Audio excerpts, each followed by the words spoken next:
शिक्षा के हब के तौर पर स्थापित जनता विद्या भवन बुटाना शिक्षण संस्थान आज भले ही निजी शिक्षा संस्थानों जैसी सुविधाएं नहीं दे रहा हो, मगर गए जमाने में हरियाणा में इस संस्था को हब के तौर पर पहचान मिली थी। कभी यहाँ फिल्मिस्तान बनाने के लिए ग्रेट शोमैन अभिनेता राज कपूर, अभिनेत्री निम्मी और राजेंद्र कुमार जैसे गोल्डन जुबली कलाकार आए थे। इसके अलावा हिसार कृषि विश्वविद्यालय भी बुटाना में बनाने की योजना पर काम चला, मगर कई कारणों से यह सब संभव नहीं हो पाया। ऐसे में ऐसी संस्थाओं में प्रबंधन समिति का हिस्सा बनकर काम करना गर्व करने से कम नहीं आंका जा सकता। और इस गर्व की कड़ी में बात की जाए, जो नई कार्यकारिणी का चुनाव हुआ है, उसमें एक ऐसे सदस्य नॉमिनेट हुए हैं जो लगातार चौथी बार बिना मतदान के चुने गए। संदीप लठवाल, जिन्होंने आज सारिका न्यूज पर बातचीत करते हुए बताया कि वे 3 बार इससे पहले नामित हुए मगर कार्यकारिणी में पहली बार शामिल हुए हैं। और उन्होंने क्या कहा, देखिए। नमस्कार भाई दर्शकों का, सुबह सुबह का टाइम है, गर्मी बहुत है, झुलस रहे हैं पिछले कई दिनों से, इतना तापमान है। मेरे ख्याल में कल 42 था और थोड़ी सी तपिश राजनीतिक भी है, वो अलग से भी चर्चा करूंगी क्योंकि इन दिनों कांग्रेस और भारतीय जनता पार्टी की भिड़ंत है, वो एक बड़ा मुद्दा है। फिलहाल तो हम छोटे स्तर पे गोहाना की राजनीति है, जो उसमें गोहाना के जितने भी लोग हैं छोटी छोटी राजनीतिक गतिविधियों का हिस्सा होते हैं, लेकिन एक राजनीति से भी हटके हमारे यहाँ जनता विद्या भवन बुटाना शिक्षण संस्थान है, बहुत बड़ा, जो हमारे पूर्वजों ने अपनी खून पसीने की कमाई से उसका पौधा लगाया था 75 साल पहले। तो उसमें मैनेजमेंट बनती है और अभी हाल ही में एक मैनेजमेंट बनी है अजीत सांगवान के पैनल में। उसमें कुछ कॉलेजियम मेंबर होते हैं, कुछ इलेक्टेड होते हैं और कुछ चुने जाते हैं। तो ऐसे ही जो एक नॉमिनेट हुए हैं संदीप लठवाल है, वैसे तो इनके परिवार से हर कोई परिचित है, लठवाल फैमिली रघबीरपुरा के नाम से पूरे मेरे ख्याल में हरियाणा में भी फेमस है। तो संदीप को चौथी बार नॉमिनेट किया गया है, तो वोटिंग की भी जरूरत नहीं पड़ती। ऐसी क्या खास बात है कि लोग बगैर वोट ही संदीप को चौथी बार इस संस्था में भेजने में मतलब सहयोग किया उन्होंने, और अब इस बार पहली बार कार्यकारिणी के भी सदस्य बनाए गए हैं। संदीप, सबसे पहले तो हमारी तरफ से भी आपको बहुत बहुत बधाई। आपको भी बहुत बहुत बधाई, आपके दर्शकों को मेरा नमस्कार। संदीप, मैं उस दिन देख रही थी जिस दिन आपकी मैनेजमेंट का इलेक्शन हुआ, सब लोग आपकी तरफ देख रहे थे कि भाई ये आदमी चौथी बार यहाँ पहुंच गया, क्या खास बात है कि वोटिंग की भी जरूरत नहीं पड़ती? खास बात तो ये है जी कि प्यार प्रेम की बात है, सब पसंद करते हैं, इसलिए 4 बार नॉमिनेट बने हुए। अब की बार मैनेजमेंट के प्रधान जी ने, हमारे अजीत सांगवान जी ने और हमारे कार्यकारिणी सभी मेंबरों ने जो विश्वास जताया है, उसी विश्वास के आधार पर मेरे को कार्यकारिणी में मेंबर लिया गया है।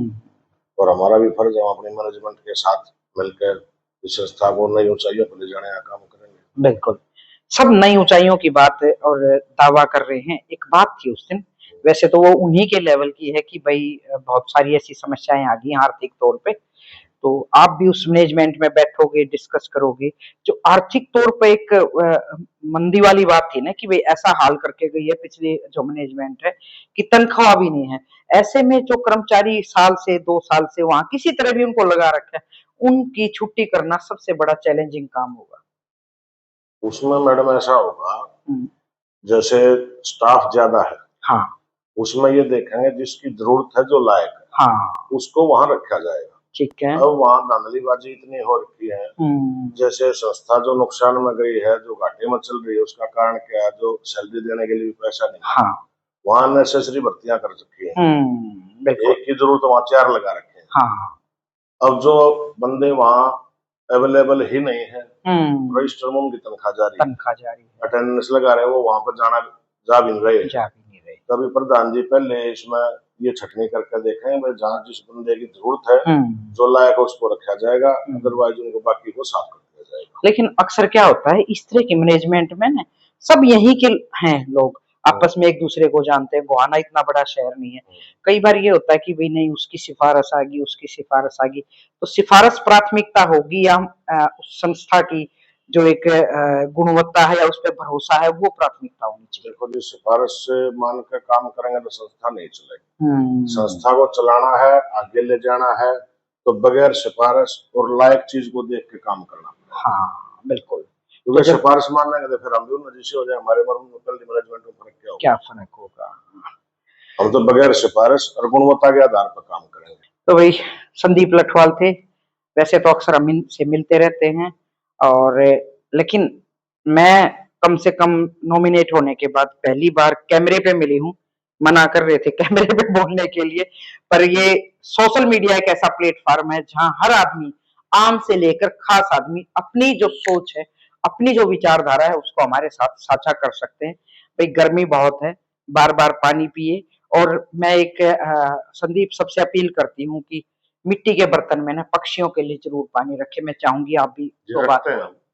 हाँ रखते हैं संदीप जी, तो और लोगों के लिए भी आप अपील करो। मेरी सबसे अपील है, हाथ जोड़ के गर्मी को मद्देनजर रखते हुए बाहर मिट्टी के बर्तनों में पानी रखें, ताकि पक्षियों को उनको पीने के लिए जल मिल जाए। भाई मेरी मतलब कुछ बात ऐसी हैं, वैसे तो सब जानते हैं, मैं इसको ज्ञान नहीं बांट रही कि भाई कई बार बोल देते हैं कोई अभी ज्ञान बांटते हैं, ज्ञान नहीं है, अपील है। गर्मी में बचाएं, उस पानी को चेंज करता रहे ठंडे, और एक पानी वेस्ट ना करें।